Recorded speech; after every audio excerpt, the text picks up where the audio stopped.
Sara Duterte versus Claire Castro.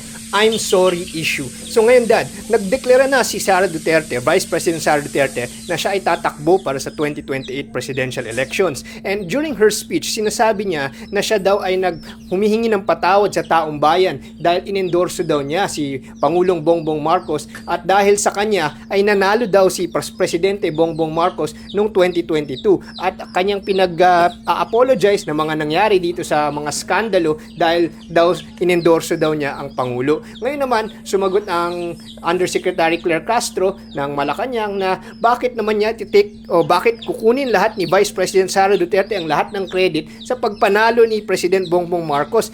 Sinasabi ni Undersecretary Claire Castro, in fact, unity team yun, yung may sa pinagtulong-tulungan na ng buong partido para manalo ang grupo nila. At ang taong bayan naman ang bumoto. So hindi si Sara Duterte lang ang rason sa pagkapanalo ni President Bongbong Marcos. Ngayon, Dad, anong mga nakikita mong direction dito? Timbangin muna natin, no? Let's weigh all the issues that are being said, no? Siguro let's look at it first at the angle of Vice President Sara Duterte.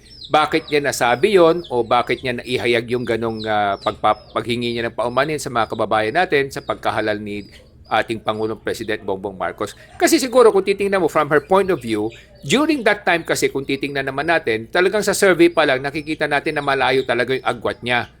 Kung iahambing mo kay Bongbong Marcos, kay Isko Moreno na tumatakbo rin bilang Pangulo during that time, no? So malayo talaga ang agwat in terms of survey. So talagang siya na yung front runner nung una pa lamang during that time, no? Pangalawa, siyempre, Pangulo yung tatay niya at that time. So lahat ng makinarya ng gobyerno, ng pamahalaan, maibibigay pa sa kanya kung if she chose to run for president during that time, I would say siguro 99% medyo siya na talaga yung naihalal at nanalo during that time, no?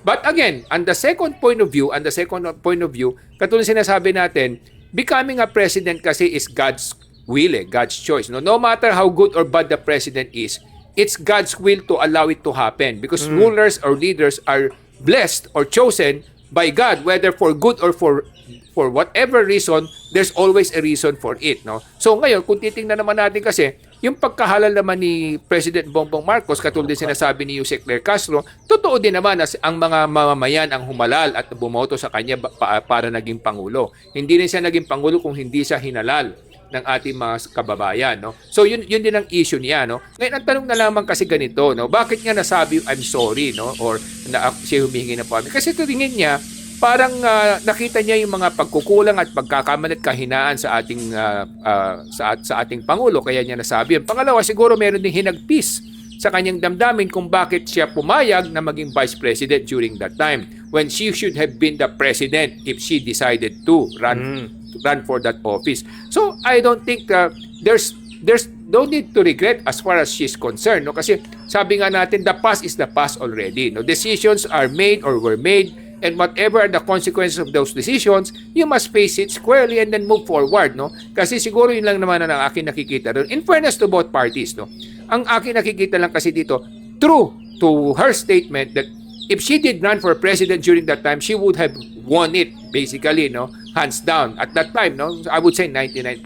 But since she decided not to, that's her decision not to, then I don't think there's no regret necessary. Because at the end of the day, that is the past already.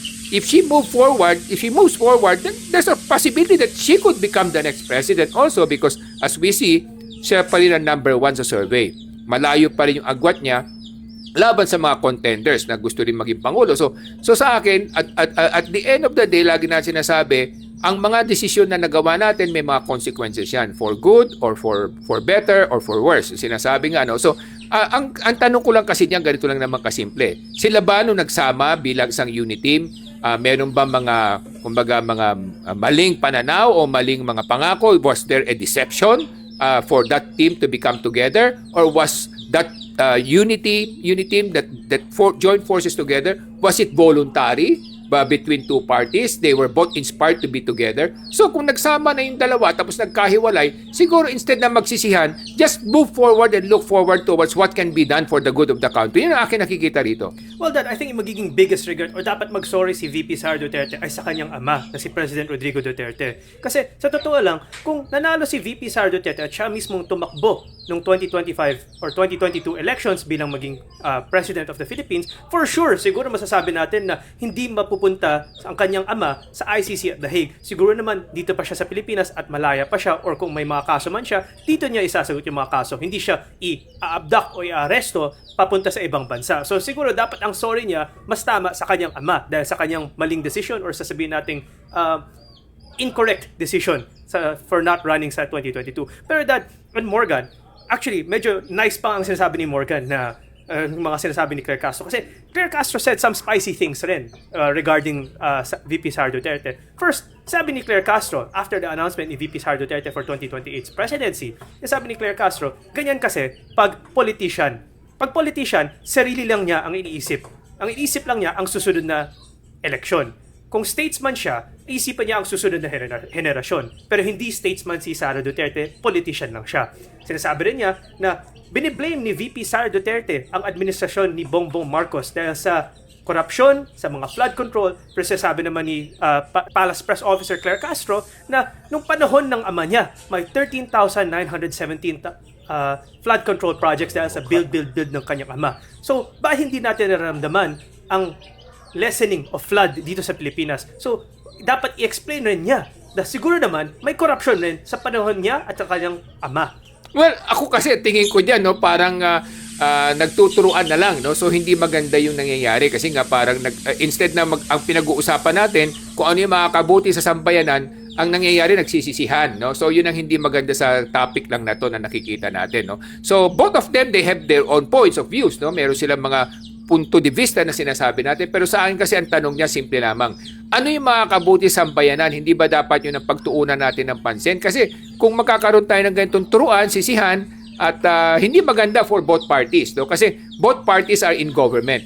People expect them to deliver results, to give a good performance so that people will feel the impact of government in their lives. So yun ang tingin ko dapat pagtuunan natin ng pansin, because there's no point of arguing what is right and what is wrong between the two of them, or who is right and who is wrong. Because at the end of the day, the question is very simple. What is good for the people? Ano yung makakabuti sa ating mga mamayan? Ano yung magiging kinabukasan ng ating sambayanan? Ano yung pwede nilang gawin para maiahon sa kahirapan yung ating mga kababayan? Siguro yun ang dapat nilang pag-usapan at pagtuunan ng pansin. Kasi kung magtuturuan lang tayo, magsisisihan, I think it will not go anywhere, no? So magkakaroon lang niya ng mga maanghang na salita at hindi naman magiging ano lang to, parang showbiz issue to, hindi na to for the good of the country. Ngayon naman gusto ko balikan yung 2022 elections, no? Kasi sinasabi ng ating Vice President na pinagsisihan niya na siya daw ang nagpanalo sa ating Pangulo. Pero gusto ko lang balikan objectively yung history. Kung siya yung tumakbo, si Vice President Sara today for President,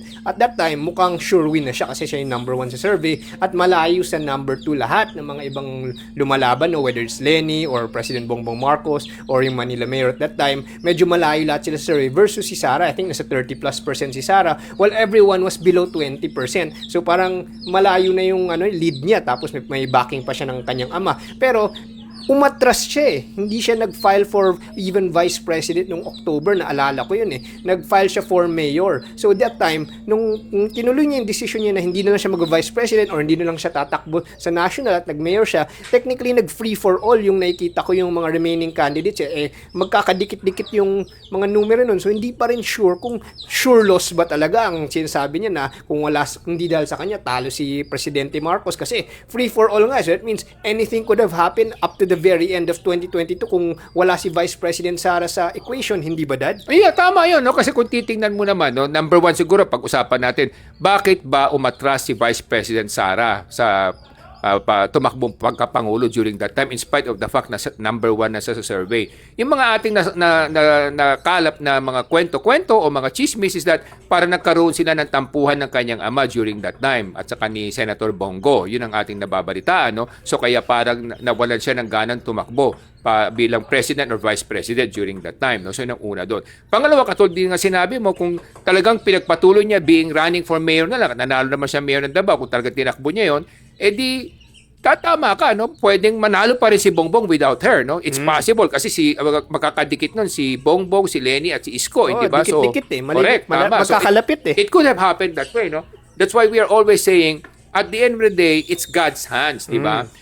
Kamay ng Panginoon ang nakialam kung paano tatakbo ang politika natin, di ba? Minsan sinasabi natin parang mali yung taong naihalal, parang hindi tama, hindi siya dapat doon sa pwestong yun. Pero if God allowed it to happen, there is always a reason for it to happen. Yun lang ang punto doon, eh, no? Kaya nga, sometimes, we cannot we cannot try to be God, no, trying to say that this could have happened or this could have happened, because God's ways are not our ways, no? And his knowledge and his wisdom is beyond us. So therefore, we cannot say na ito tama, ito mali. Let's just do our best, let's give our best, and let God take care of the rest. Yun ang aking pananaw at paninindigan sa aking paninindigan. So ngayon mga kababayan, dito sa Ilocano Defenders Party List, kami naniniwala na edukasyon ang solusyon sa pag-angat ng bayan. Kasi pag edukado ang tao, malalaman niya kung sino yung mga tamang kandidato, ano yung mga plataforma nila, ano yung mga nakaraan nila, at sino dapat ang magiging pangulo sa panahon na kailangan natin ang mga plataforma nila. Kasi pag edukado ang bayan, malakas ang bayan,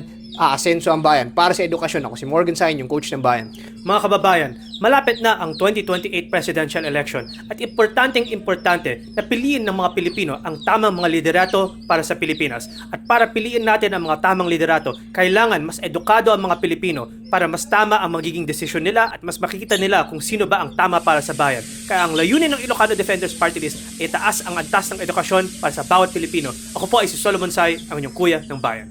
Marami nagtatanong sa aming kasamahan na Ilocano Defenders Party List kung sino daw ang aming kakampi, kung sino daw ang aming pinapanigan. Marami nagsasabi dahil kami mga Ilocano at ang aming pangalan Ilocano Defenders, kami kumakampi lamang sa mga Ilocano. Hindi po totoo yun. Ang paninindigan ng Ilocano Defenders Party List, iisa lamang po. Ang aming paninindigan ay mabigyan ng tamang kaalaman, karunungan ang ating mga kababayan para sila ay magkaroon ng mas matiwasay at mas masaganang kinabukasan. Yun pong aming sinusulong, yun pong aming pinaglalaban, ang kinabukasan ng sambayanan at katiwasayan ng ating pamahalaan. Ako po si Michael Sain, yung dad ng bayan.